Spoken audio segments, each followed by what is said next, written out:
People saw it as a quick and sure shot recipe for success. Bengalis cannot build business. What is the chance of success rate in IIT? Big decision. You close down 84% of your revenue. If I am unsuccessful, I can always come and build back my corporate career. Today's data shows about 98.95 startup fails. So the question is, how do you define success? When you built FirstCry, how did you validate that idea? Again, my question is, if you believe in yourself. As a businessman, না মেয়েকে সেই বাড়িতে বিয়ে দেব না. Success is more about how many times you picked yourself up after you've fallen. I'm getting goosebumps from the stories. Because simply what has worked earlier doesn't work today. We were all thinking, how come such a big company suddenly disappeared? Beyond valuation, beyond tax, what does it matter? Why would you do that? Yeah.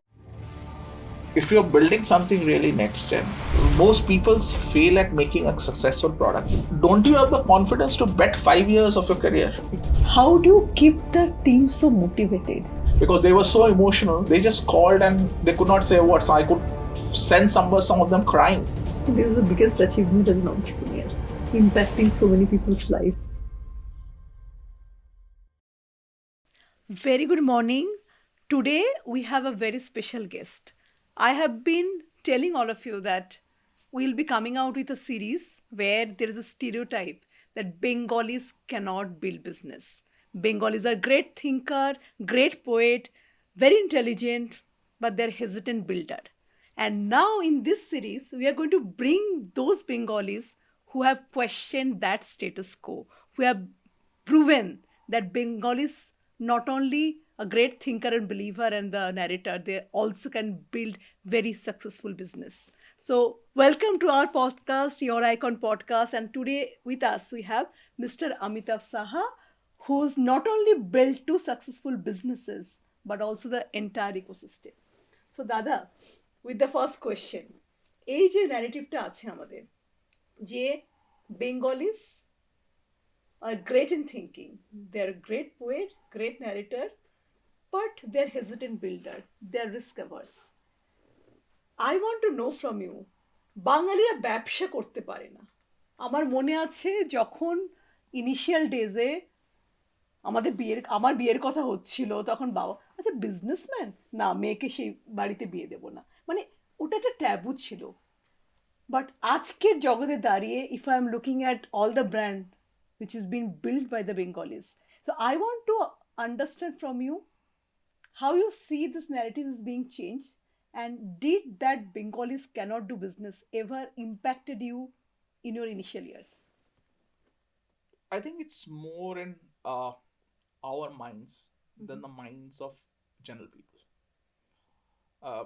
It's as we grow up, আমাদের বলা হয় কি ভালো করে পড়াশোনা করো, ভালো চাকরি পাবে। কেউ এটা বলে না যে ভালো করে পড়াশোনা করো তাহলে নিজের একটা ভালো ব্যবসা করতে পারবে। এই ব্যাপারটা, এটা হচ্ছে বেসিক্যালি আমাদের নিজস্ব একটা, যেটা আমরা নিজেরা মনে করি। ঠিক আছে, সবার আগে এটা যদি চেঞ্জ করতে, সবার আগে নিজেকে চেঞ্জ করতে হবে। বিকজ যখন আপনি বাইরে গিয়ে কাজ করছেন, কি যখন বাইরে কাজ করা হচ্ছে, মানে আমি তো মোটামুটি আমার সব জায়গায় আমি কলকাতার বাইরেই কাজ করেছি বেশিরভাগ, মোস্ট অফ দ্য টাইম। কলকাতায় আমি 12 ক্লাসের পরে, আমি তো 12 ক্লাসের পরে আমার পড়াশোনাও বাইরে। মানে আমি আমার দুটো বোতা colleges, IIT BHU, IIM Lucknow আর এন ইউপি উত্তরপ্রদেশ। তো আমি আফটার +2 আমি কলকাতার বাইরে, তারপরে চাকরি করেছি প্রথমে, তারপর ব্যবসা করেছি। আমার কখনো এটা ফিল হয়নি কি কেউ আমাকে এটা প্রশ্ন করেনি। হ্যাঁ, এটা হয়তো অনেকে বলেছে, এবং এই কথাটা বেশিটা বাঙালিরাই বলেছে, যে বাঙালিদের মধ্যে আপনি এরকম ব্যবসা করছেন এটা দেখে ভালো লাগে, এবং এটা খুব কম দেখা যায়।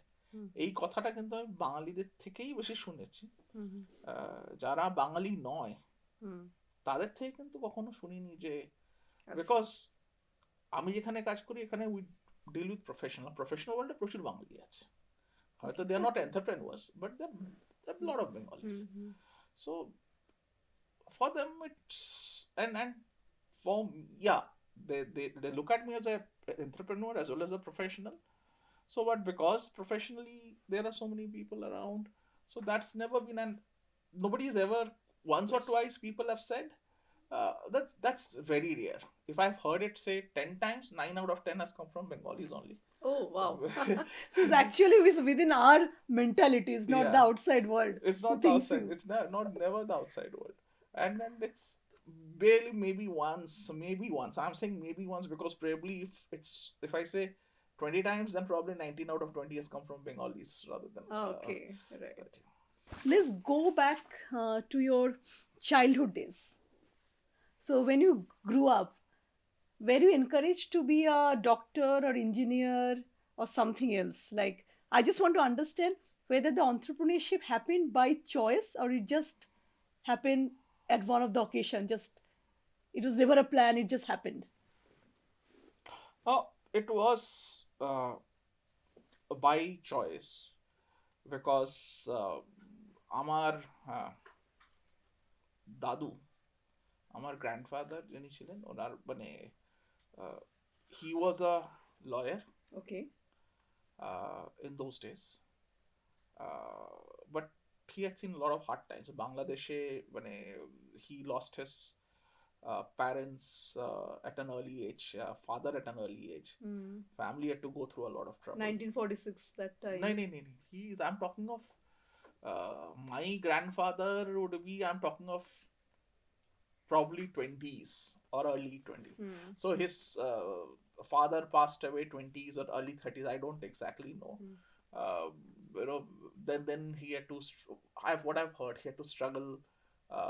Then what he মানে তখন সংসার চালানো কি করে সেটাই একটা because it was some small business. Then slowly what he did was he set up his brothers নিজের ছোট ভাইদের দিয়ে ব্যবসাটা আস্তে আস্তে ব্যবসাটা বুঝে ছোট ভাইদের ব্যবসাটা সেট আপ করে দিয়ে তারপরে নিজে ল পড়লেন ল পড়ে and he had a I think decently flourishing law practice Comilla Brahmanbaria close to Agartala I think he was also one of the lawyers of Tripura royal family. Wow. Okay. Or the Tripura Maharaj I think so then after he had set up the law after he was well set up in law legal practice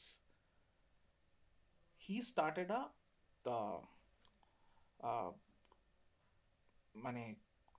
cloth retailing business. Okay. and a fairly large one so he set up এক সময় আগরতলায় লক্ষ্মী বস্ত্রালয়ের খুব নাম ছিল এবং main Agartala মার্কেটে লক্ষ্মী বস্ত্রালয়ের একটা না 3-4টে দোকান ছিল আগরতলায় because he was attached to Tripura Voice we had he then with the business money he brought and he set up the entire family he had 3 brothers. Wow. Younger brothers and their kids. It was a large clan those days তিন ভাই চার ভাইয়ের family so Kolkata ত্রিপুরায় আমাদের একটা আগরতলায় একটা বড় জমি ছিল যেটার মধ্যে দুখানা বড় জমি কেনা হয়েছিল তো একটা তার মধ্যে একটা যেটা হচ্ছে হার্ট অফ আগরতলা তার পাশের বিল্ডিং হচ্ছে পুলিশ কমিশনার্স অফিস এবং সামনের বাড়িটা হচ্ছে জেনারেল পোস্ট অফিস তার উল্টো দিকে একটা বড় জমি কিনে এবং আরেকটা কেনা হলো রাজবাড়ির রোডে ওই যেখানে আগরতলা জেলখানায় লিটারালি রাস্তার একটা বিশাল বড় জায়গায় এই দিক থেকে এই মাথা থেকে দুটো রাস্তার তখনকার দিন রাস্তাগুলো অনেকগুলো দূরে দূরে হতো দুটো রাস্তার মাঝখানে পুরোটা জমিটা কেনা হয়েছিল with the business and with this practice money and then he brought 4 large pieces of land in Kakurgachi. Oh, wow. So gave it to each one for his was one for him and 3 for his brothers and in Agartala and then he had 4 shops এবং partnerships he formed partnerships প্রত্যেক ভাইকে এবং ভাইয়ের ছেলে মেয়েদের equally partnership divide করে দেওয়া এবং লিটারালি এটা বলতে পারি যে আমাদের বাবাদের জেনারেশনে যারা ছিলেন তাদের বেশিরভাগেরই কিন্তু ওই বিজনেস থেকেই কিন্তু তাদের সংসার চলেছে Interesting. Very, So, very rare to hear. so somebody who was set up from scratch, and it not only supported him, he would have done well for himself because he was a good lawyer. But then using that capital from a small business, then turning professional, setting up, setting himself up professionally, becoming a professional success, and then turning back again to business to set up something which has supported two generations. Wow. So What I thought that was very inspiring. very, very, what a visionary. At those days, we never heard about হ্যাঁ all this story, right? হ্যাঁ এবং not only শুধু ওই ব্যাপারে না, তো he I think foresaw the partition and other things also.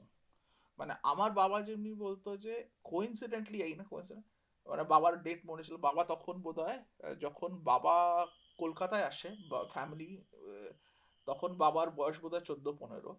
তো মানে আমার দাদু মানে দিদা সবাই বলতো, আমার বাবা বলেছিল আমরা, and again I said coincidentally, আমার বাবা বলতো যে the day they came to Sealdah, that was 15th August 1946.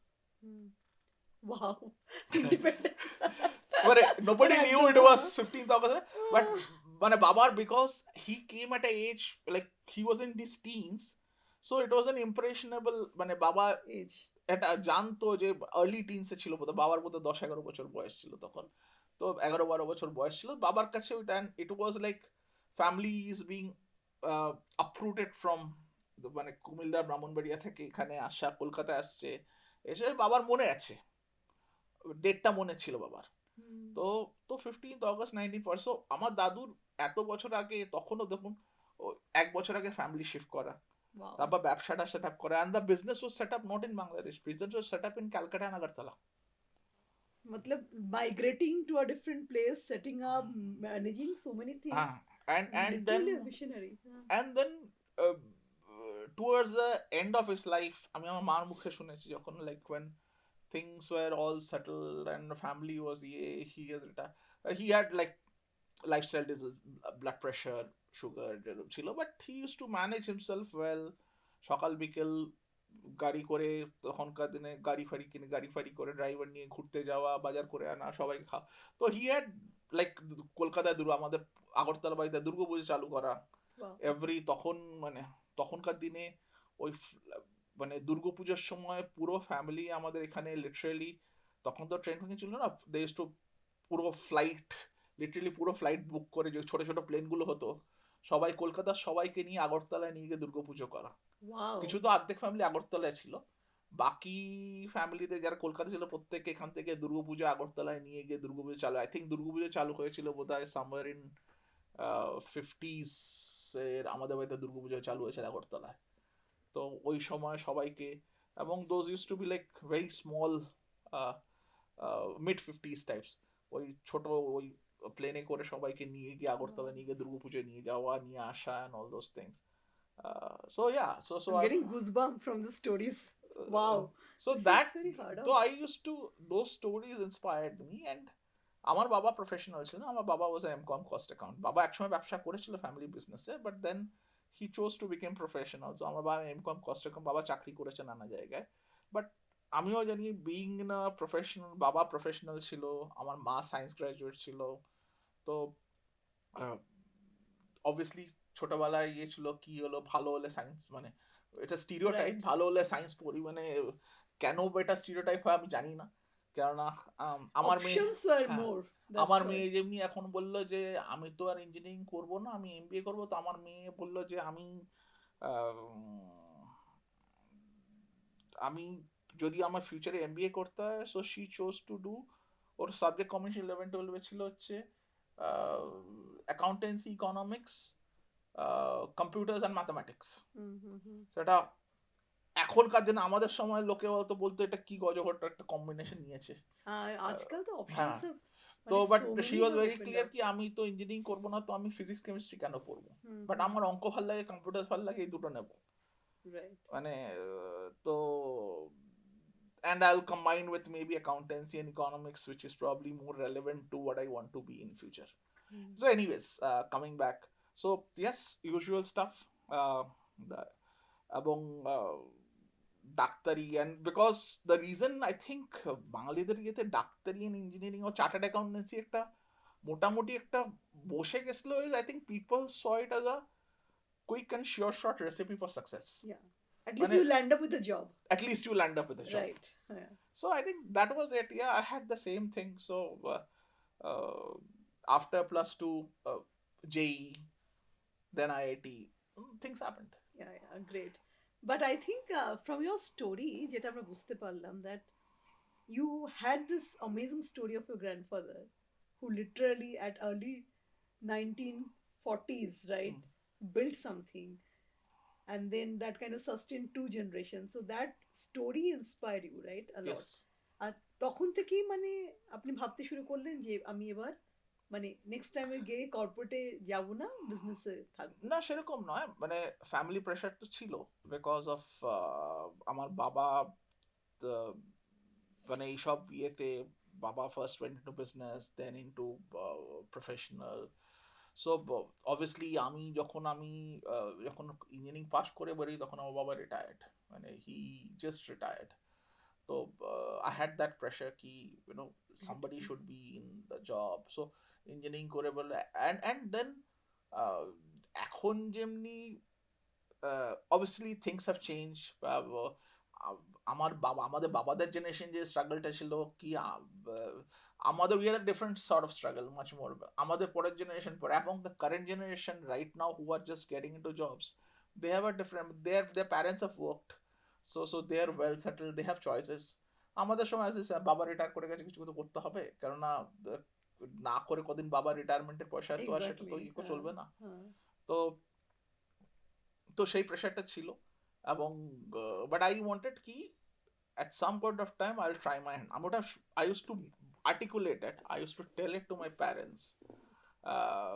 একদিন আমি শুরু করব, হ্যাঁ? one day I'll start হ্যাঁ, something. one day I'll start, এবং এটা আমি অনেক But did it the parents approve that no, you should not? সেটা কখন, আমি এটা অনেক ছোটবেলা থেকেই বলেছি, আচ্ছা, যে আমি ছোটবেলা মানে কি ওই 8-9 থেকে I'll set up something on my own. তখন হয়তো প্রথম হয়তো বাবা মা হয়তো ঠিক আছে বলছে বলুক, কিডস বাচ্চা হ্যাঁ আছে, ঠিক হয়ে যাবে, বলটা ঠিক হয়ে যাবে। তো তারপরে যখন আমি করি, যখন তারপর তো obviously I became a professional, বিয়ে হয়ে গেল, দেন I was working, and then when I decided to start up, obviously there were these questions, apprehensions, so well settled, corporate, মানে you IIT IIM এদিক ওদিক সব জায়গায় কাজ করেছো, I was successful, so my only question, and my ফ্যামিলিতেও একটা ইয়ে ছিল যে কেন এসব ছেড়ে চালু করা। তো my only thing was, I think even if the confidence was because I was professionally successful and sort of I had the confidence that I have the best of educations behind me. I said, what will happen otherwise? If I am, let me give it a few years. If I am unsuccessful, I can always come and build back my corporate career. But at that point of time, right now, লোকে অনেকে গর্ব করেও বলে যে আমি start up করে fail করেছি, ঠিক আছে, I did my startup, I did not succeed. People tell it openly, and which is nothing wrong, but আমাদের সময় অতটা ছিল না, তো লোক তুমি না সাকসেসফুল হও কি ঠিক আছে, তো কি আছে, I would have lost a few years in my life, right? When you have a career of 20, 30, 35, 40 years, and if you know that you are professionally qualified, you are successful, you have again, my question is, if you believe in yourself, then even if there's a few years which are sort of you are spending trying to do something else, you can always build it back. I think that's beautifully articulated. In the career journey of 40 years, even 5 years to take a halt to build something. I'm saying people who have been thinking ki, should I do it, should I not, my question to them is, don't you have the confidence to bet 5 years of your career? Exactly. And if you're passionate enough, and if you really have the rigor and the conviction, eventually you end up making it. With that, my next question. Today's data shows about 98.95 startup fails. 1% sustains. What do you think is missing in those hungry people who wanted to build something on their own? What is the missing point? Why there's so much of failure? That I want to, it is, there are a lot of things which can go wrong.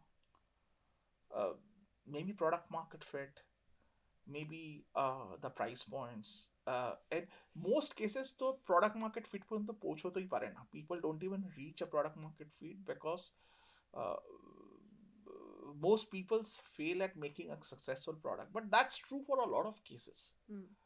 Uh, I want to, and because I'm a বাংলায় বলছি সেই জন্য বলছি, let me ask the question.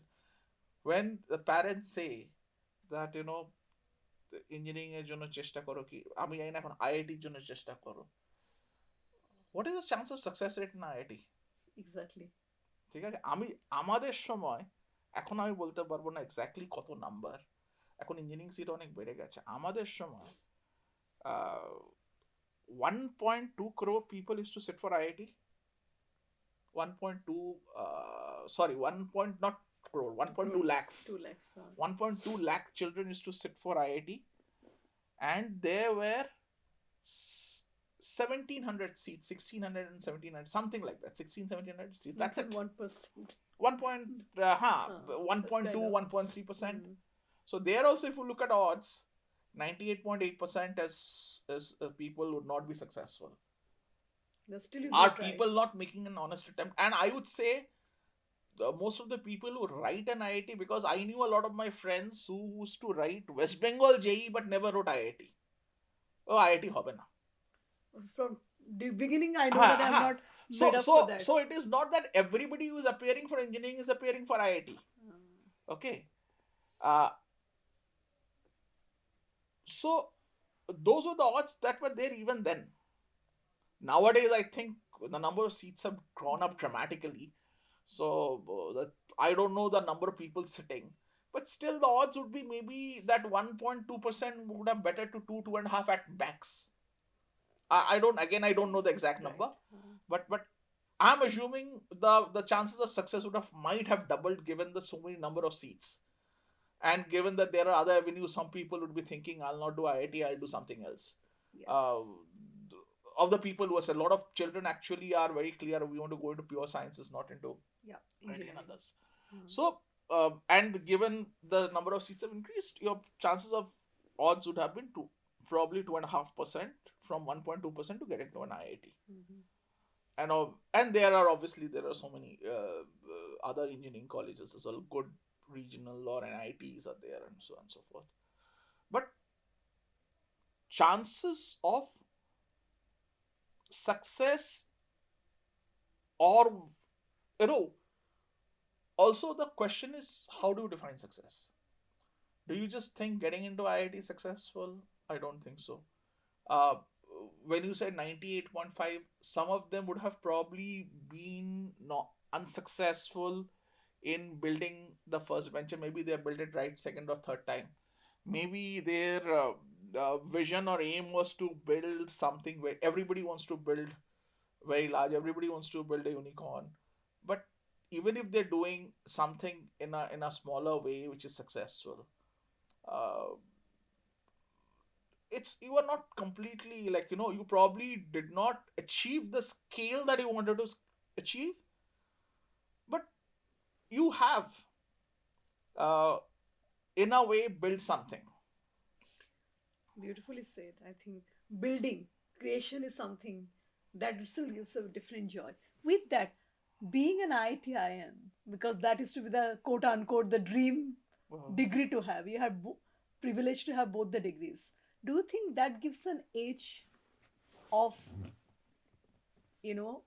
additional weightage on your entrepreneurship journey or a professional journey? Or it's sort of professional journey? Yes, it does. because people still view this. If you're a professional, Mhm. people view this, but then probably for the first 10 years or 12 years, first 8 to 10 years, it probably helps opens some more doors than would have. But after 10 years, it really doesn't matter, because then you have enough work behind you uh, to say, then say what and are all the IITians or are all the IIM guys successful? The answer is No, no. it's not. Yeah, but yeah, the chances of success probably go up because you are exposed to the system ensures that probably uh, brighter minds come through. The rigor that you are put through out there ensures that you are used to rigor early in life. uh, that probably increases the probability of success. But are they all successful? The answer is no. So within the same batch also you have friends at various places. Stages. Right.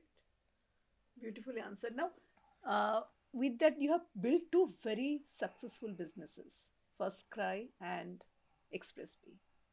FirstCry is all about emotion, because it's a first time parent. You sort of deal with their emotions, their upbringing.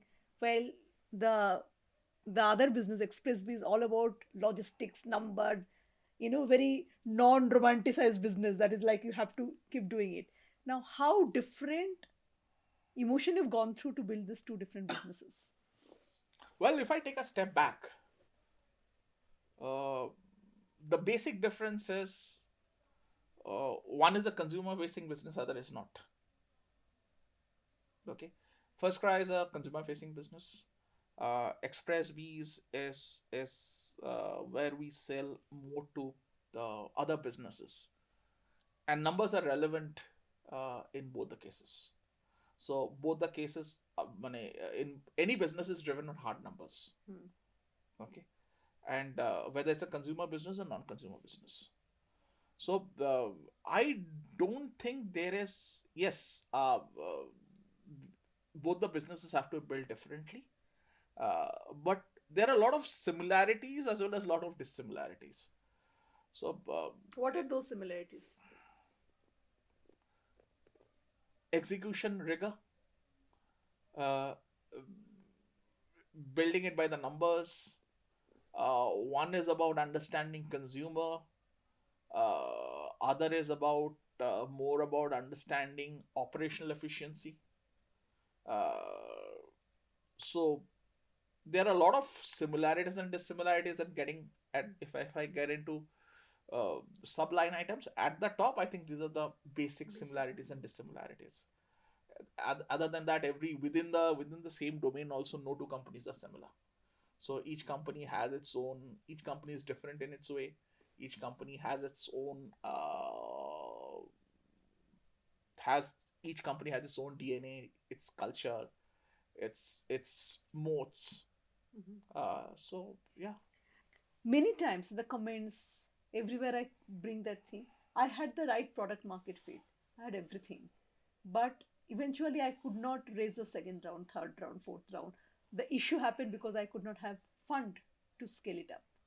What would you suggest to us struggling with this challenge? you know Raising funds uh, has two aspects. One is product market fit. Second is timing to the market, and three aspects rather. And third is the ability of the founder to communicate his vision to the people who are funding you. The third is also equally important, because if you are not able to communicate with conviction, uh, how do you expect the other person to understand? And the same conviction comes across when you're just thinking of like ability to am I able to if communicate with conviction to my person who's funding, and that's our corollary would be, it also says like the conviction you are able to convey to your customers in a way. In a way, In a because way. your story. Uh-huh. Uh, But coming back, even if you have the right product market fit, uh, sometimes the timing is not right. uh, certain certain things, uh, certain things fail because they are ahead of the times. Certain things fail because there are already uh, some success stories. Because when somebody is a success, he will also keep on building his building on his success. So somebody who's trying to play catch up, the odds against him stack up, because his so he has to build something, either to beat the other person, whoever he's trying to emulate, or even in his own way trying to take the same space, or he has to build something different, uh, which has to give a different option to the compared to the one which is successful. So there all these factors uh, combine. As founders, we are always passionate about our product. We are passionate about what we have built. We believe we have a great product market fit. But sometimes, if you and it's easier said than done, if you take two steps back and put yourself in the shoes of your consumer, uh, and objectively uh, try and find out uh, what are the gaps, why is A successful and why I'm as a person B I'm not successful, uh, you'll find the answer. I think this is very beautifully articulated. I think that kind of gave the entire message in a very short snippet. Now, with that one last question in this startup ecosystem and founder dream, while a product market fit, one new founders trying to develop product market fit, what do you suggest for them to kind of watch out for? Because there's a lot of research goes around. There's a lot of uh, run rally happens on the back end. But what are the top two things to validate is been the right strategy? How to run that? I think it's important that somebody validates their idea at different stages. It's not a product is not built in a day, Of course. and there are various stages of building a product, right from thought to design to prototype to launch to when you actually try to sell. So there are 5 6 stages. At every stage, I think it is important to take consumer validation. Okay, and that consumer validation cannot be a straw poll between friends and family. Mm. It's beyond your known circle. Yeah, it cannot be a straw poll beyond you in your friends and family. It has to be something else, unless you are so convinced that Steve Jobs once said that even the consumers don't know what they're looking for. That is true if your idea is something really, really next gen, or something which did not exist, which doesn't exist today. If you're trying to build that and launch that, obviously consumers do not know what they want, because if you ask consumers before WhatsApp, how do you want to communicate? The people would have said Wouldn't. SMS, Right. right? Uh, Facebook and Meta did not exist a few years back. Prior to that, there used to be a tool called Orkut. Orkut. When I went, when we were in London, I found my wife spending a lot of time. And I said, I didn't even know what Orkut was. Orkut. I asked her, what is it? Oh, all my friends are here.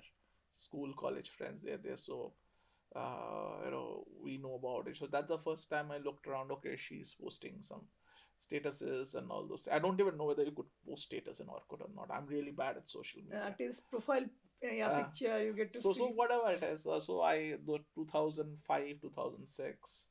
Those were there. So if you're building something really next gen, then the consumers do not know what they're looking for, what they want. Other than that, if you're building anything which is material, which is there exists, then you have to either look at how you make the life of consumers easy, or how do you influence a choice, Mm, or what is it that you are giving different uh, to the consumer than what is available. brilliant. With that related question, when you built FirstCry, how did you validate that idea before there was a small mama papa's shop before FirstCry came in? So how did you sort of validate that when you thought about this idea? Well, there was a this first cry's validation was rather easy for me and Supam. So when we were running Brain Visa then, and we had my daughter was in 2005, when I remember I shifted to London to launch Brain Visa UK and global subsidiary and all those things. I went and established the subsidiary. Yeah, 2003 I've been traveling to London. 2005 I moved there with my family. Uh, so e- even prior to that also, I used to, whenever I used to travel, my daughter was born in 2004. So I used to, I could see so many choices on the shelf of any. I had very I, my days used to be packed, but whenever I had time to pick up something, or even at the airport, Mhm. when I picking up baby products because I had a young child, a newborn Right. baby, I could see the choices were amazing, and nothing was available. Just a simple thing. Johnson and Johnson, you get one lotion in India, Baby cream. Hmm. baby cream or lotion.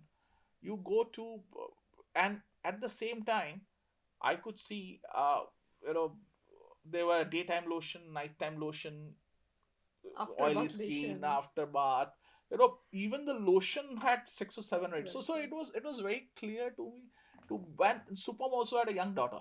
Mm-hmm. Supam's daughter is a couple of years older to my kid, and Supam was traveling up and down to US, and I used to travel to Europe and other parts of the world, and to him also it was very very clear the choices were very very different. So when we uh, exited Brain Visa, and we were thinking was to sit in a room and brainstorm what we can build, we were very clear on a couple of things. We wanted to build something related to technology, because we believed this was 2000 uh, 10, early 2010, 2009 end we exited. I think I exited. Both of us exited towards the end. So I Supam exited on 31st December, and I exited on, I think, November or October, In 31st October. 2010, my son was born, and Okay. I remember after 6 months when I went back to work, first cry everywhere. Uh, 2011, I think. 2011, that First not cry 2010. everywhere. Yeah. So 2010 we were thinking, early 2010 we were sitting and brainstorming. I was to sit in a room in Prabhat Road, and Pune. we were Pune, and we used to brainstorm what to do.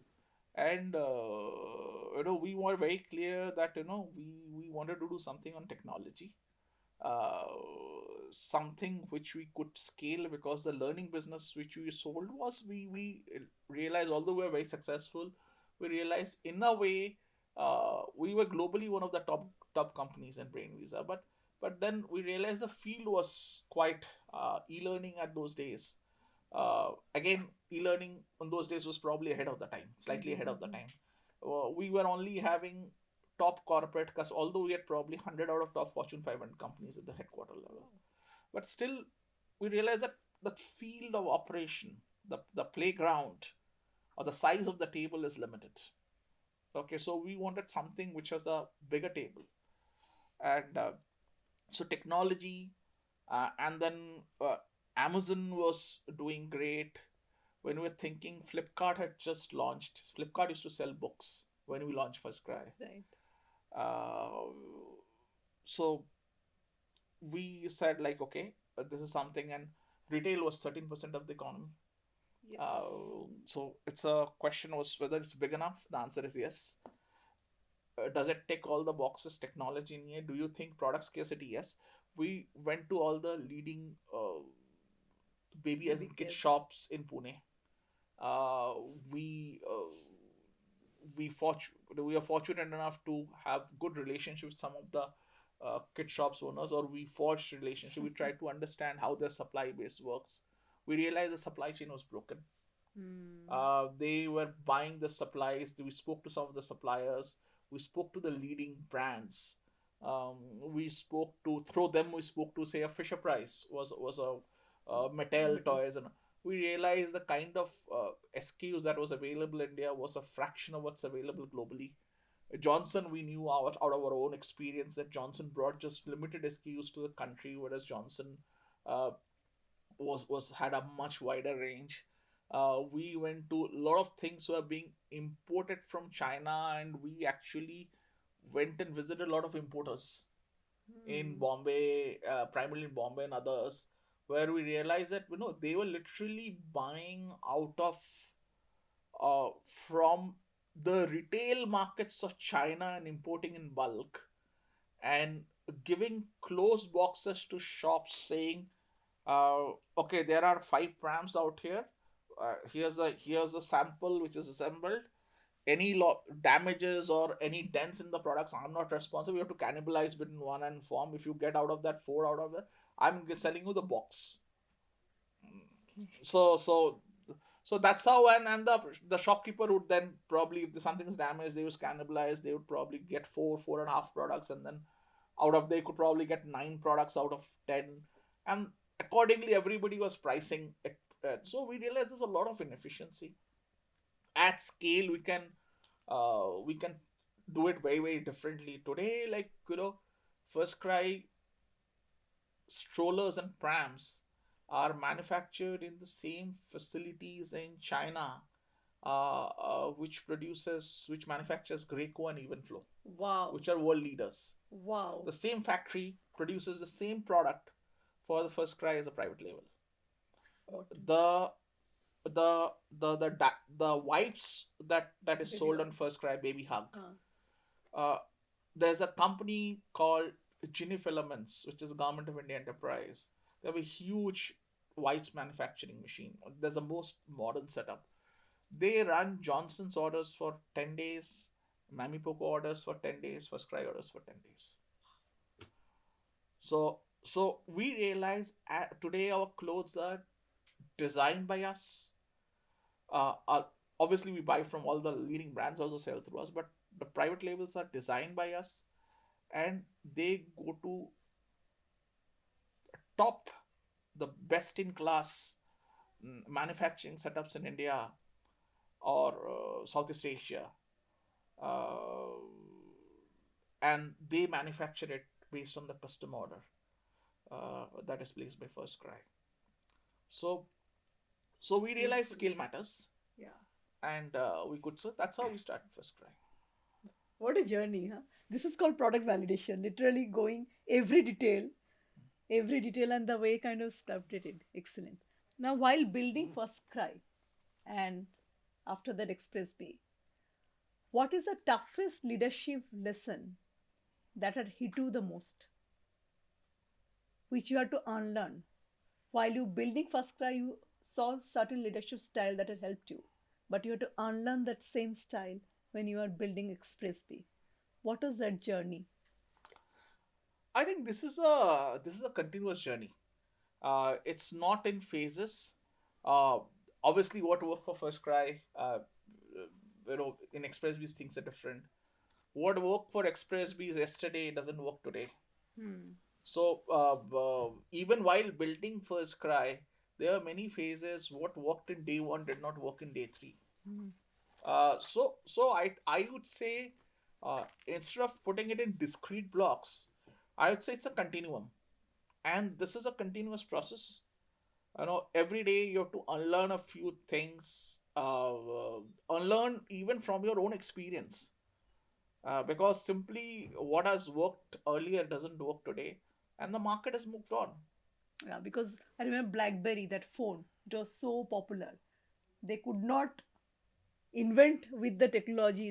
They could not reinvent So themselves. BlackBerry was the first guys to bring in push technology. Hmm.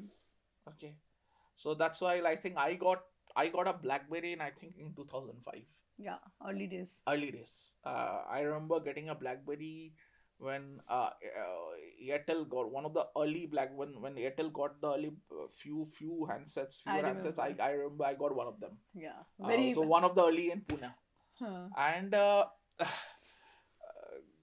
and then I have met people who'd say, I call it crackberry. I said, why? And a very senior person said it to me, one of the global learning heads of Reuters, Okay. a gentleman called Charles Jennings. I saw him, while discussing, he wanted to fix up a schedule. We met somewhere in a fair, in a corporate fair, and we wanted to set up a. We was trying to set up a meeting time, and he was working on that uh, Like that the the tab. basic phone. He had this basic phone. Charles used to, and then suddenly he said, "Okay, give me a minute," and he opens his laptop bag, takes out a BlackBerry, switches it on, uh, looks at his meeting schedule, puts we agree on a time. He puts my meeting in the BlackBerry and switches it off and puts it back in his bag. I said, Charles, why would you do that? Uh, he laughed and said, Amitabh, I call it crackberry. It just pings all that and I go nuts. So I only switch it on when I'm working.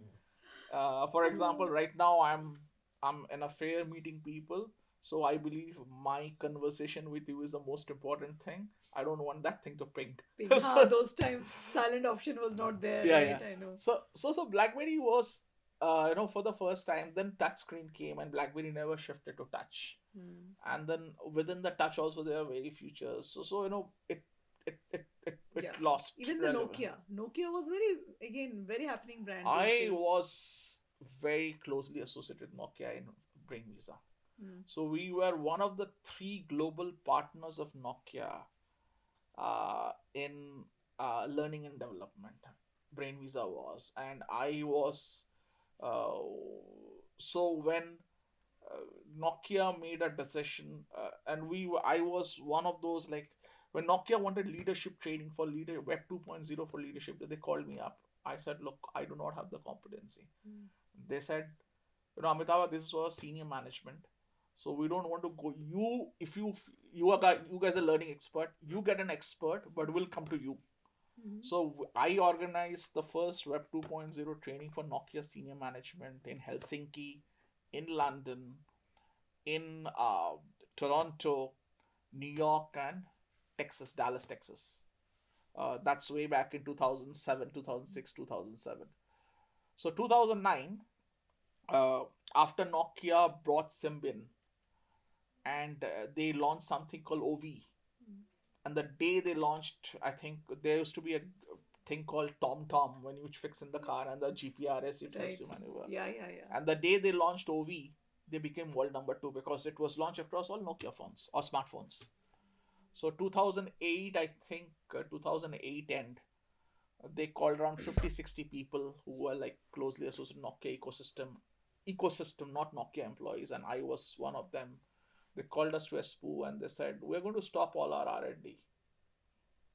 It was a small gathering, and I said, why Why? would you do that? Yeah. They said, no, we have so much money, so we was going to, rather than spend a lot of money on R&D, we would prefer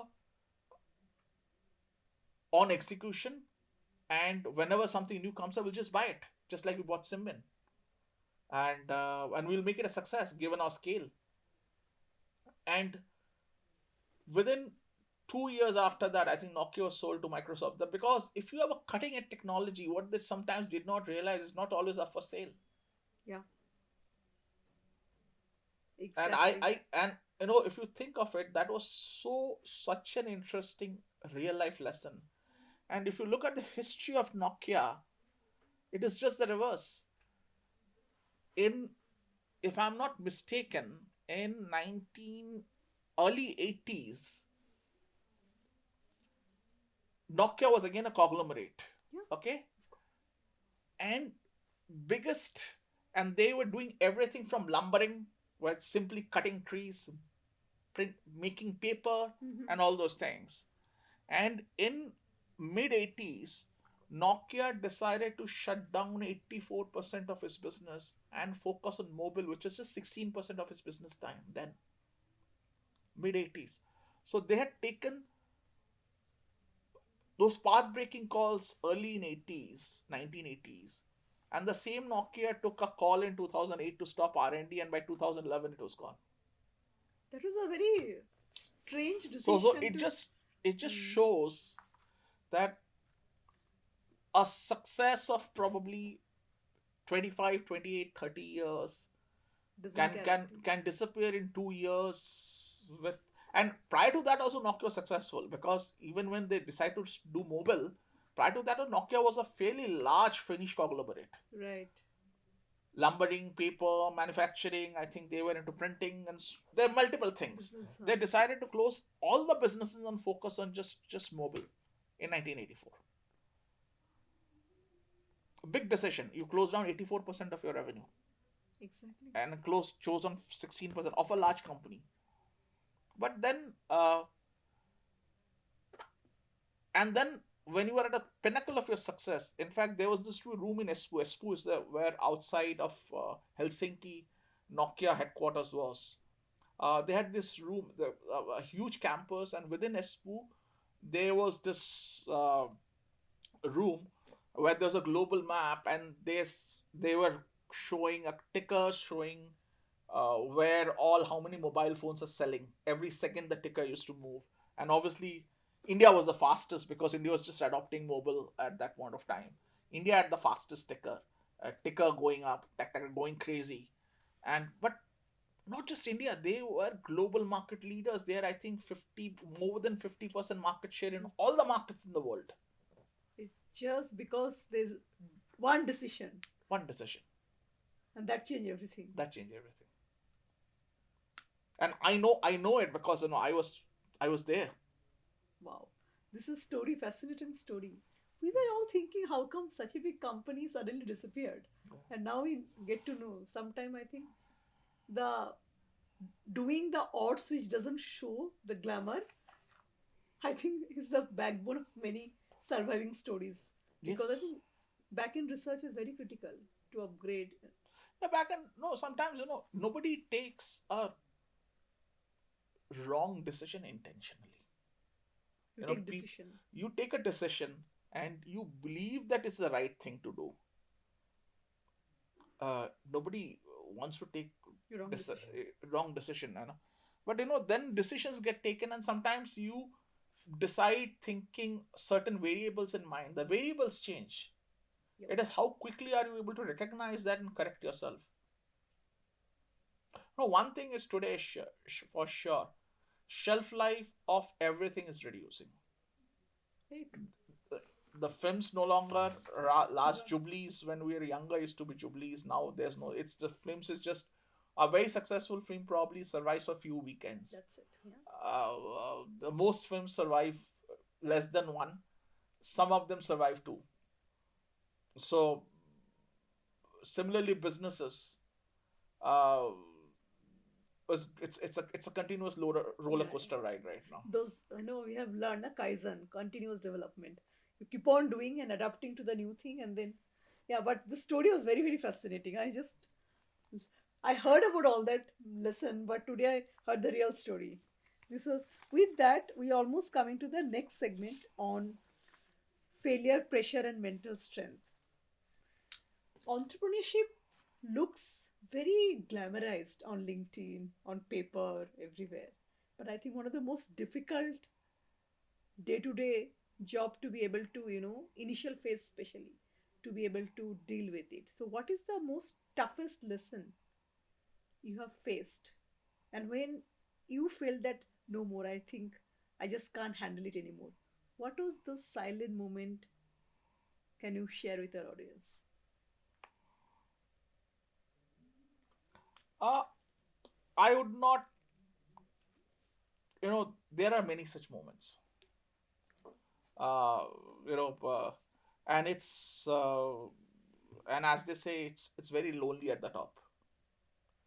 And there are many such moments. But I think uh, the success is not actually, as they say, success is not actually about. Uh, Success is more about how many times you picked yourself up after you've fallen. And that most of it is happens, it's not physically, it's mentally.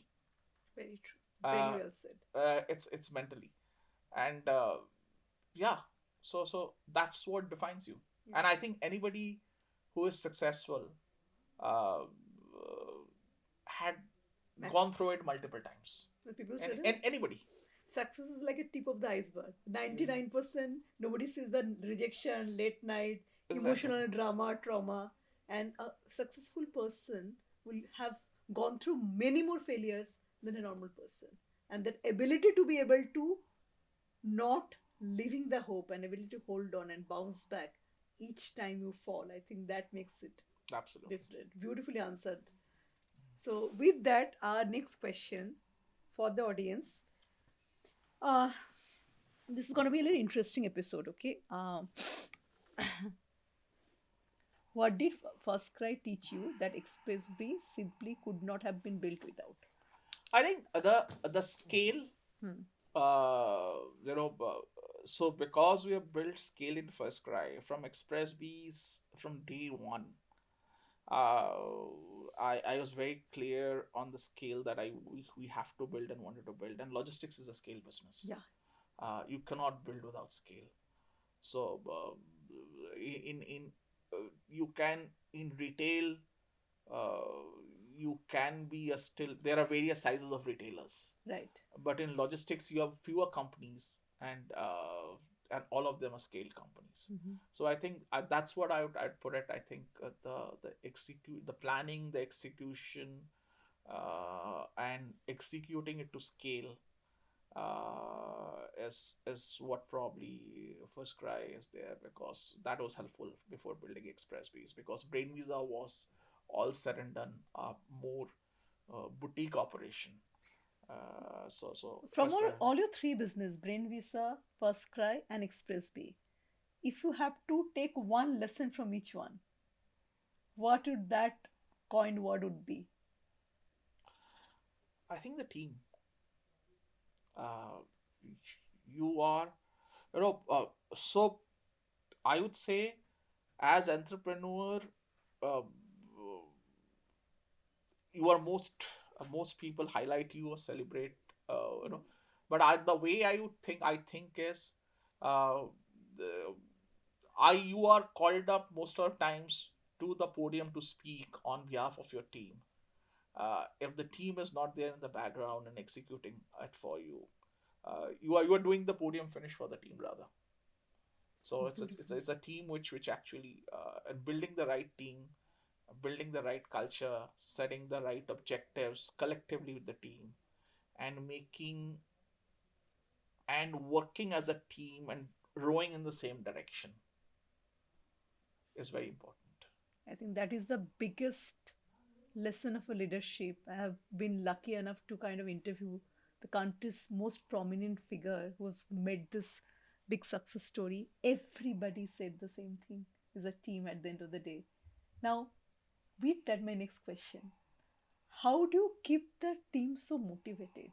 Because a very dynamic world, like the shelf life is very less, people sort of agility to stay with a particular brand or doing the same kind of pattern of job has become very narrow with the growing demand. So how do you keep the team so inspired and motivated that they want to work for a brand over the years without really thinking the second option? So it's first is about sharing of vision, enthusing, making everybody enthused that they work towards a common objective and goal. Second is, I think, shared wealth. So all the key, we have people, so many people, both the companies, people who have got employee stock option plan. They were We had 2 rounds of ESOP, people in 2 rounds in Xpressbees, where people got cash against the ESOP they were holding. uh, a big change in their lives, uh, and people realize it's not just paper value. There's real value attached to it. In FirstCry, we had a couple of rounds, and then FirstCry went public. Uh, uh, you know, uh, you make changes to the life of a lot of people, and their lives change beyond what I know. When FirstCry went public, I had so many people uh, sending me SMSs with their bank. Some people send me SMSs with when the money hit their bank. Some people send me screenshots of their bank accounts and says, I don't know what to say, or do I deserve this or not. People are very emotional. When Xpressbees, when they were like liquidations, a lot of people came and said thank you, but there were some people like who probably could not come near me, or near me means not physically, because they were so emotional. They just called and they could not say a word, so I could send some of them crying. This is the biggest achievement as an entrepreneur, impacting so many people's life, I their think so. families. Yeah, yeah. Something that I think this is something that I cherish. At the end of the day, 20 years from now, if somebody had to remember Amitav Ray, not as a business builder, not as an entrepreneur, not as a, the big league, as what name you want them to remember you for? I think a very I'm a very practical person. I Mhm. think 20 years from now, if I'm retired, nobody is going to probably, if FirstCry and Xpressbees exist, people would probably say this company was founded by X and Y. Nothing more, nothing less. And nobody's going to remember you other than probably yeah, your. Other than that, nobody's going to remember you other than your family and children. So beyond valuation, beyond tax, it what does it matter at the end of the day? Uh, I think what matters to me is being uh, open, honest, upfront. Uh, Going back at the end of the day, when you put your head to the pillow, you have a peaceful sleep. Beautifully said. Thank you so much. I don't feel like ending the conversation, but we have a last rapid fire round. And we'll do it quickly. All One right. word answer. Speed or correctness?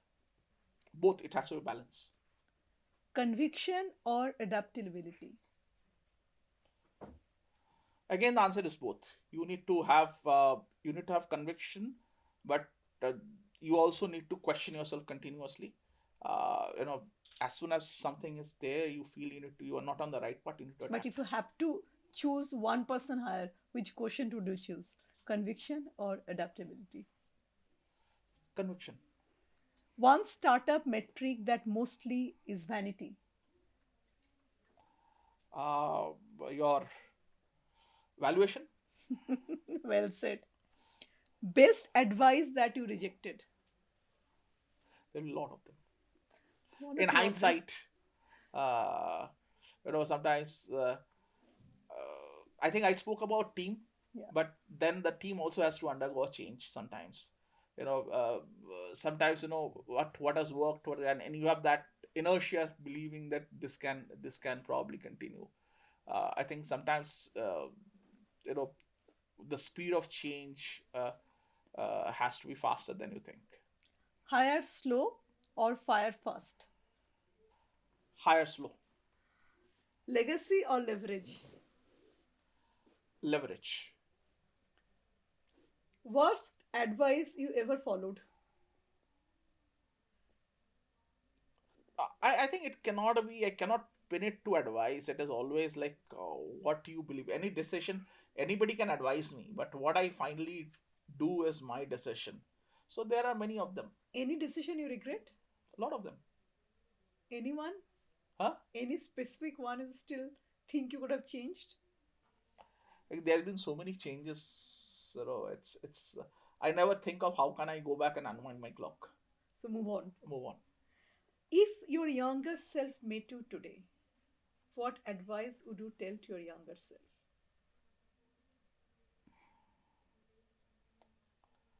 I think I would say stick to basics. And enjoy your life while you grow something. Yeah. What is something you protect fiercely in your personal life that business will never be allowed to touch? Privacy. And your favorite pastime? Traveling, reading a book. And one book you want all the entrepreneurs to read?